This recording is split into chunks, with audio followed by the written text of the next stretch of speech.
ગુજરાત 18 લાઈવમાં આપનું સ્વાગત છે।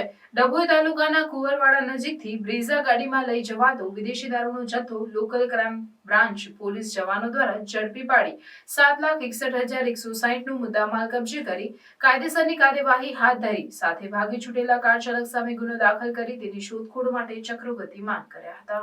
ડભોઈ વિસ્તારમાં પેટ્રોલિંગ ઉપર રહેલ એલસીબી પોલીસ જવાનોને પકડી પાક્કી બાતમી મળી હતી કે સફેદ રંગની બ્રેઝા ગાડી કે જેમાં વિદેશી દારૂનો જથ્થો હોય વાઘોડિયા તાલુકાના મઢેલી તરફથી કુંવરવાડા રહી ડભોઈથી વડોદરા તરફ જવાની છે।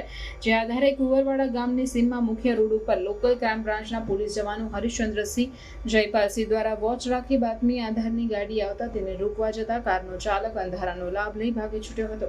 કારમાં તપાસ કરતા વિદેશી દારૂનો જથ્થો કુલ બોટલ નંગ 2506 કિંમત ₹2,61,160 નો અને કાર કિંમત 5 લાખ મળી કુલ 7,61,160 નો મુદ્દામાલ કબજે કરી કાયદેસરની કાર્યવાહી હાથ ધરી હતી। જ્યારે ભાગી છૂટેલા કાર ચાલકને શોધી કાઢવા ચક્રો ગતિમાન કર્યા હતા।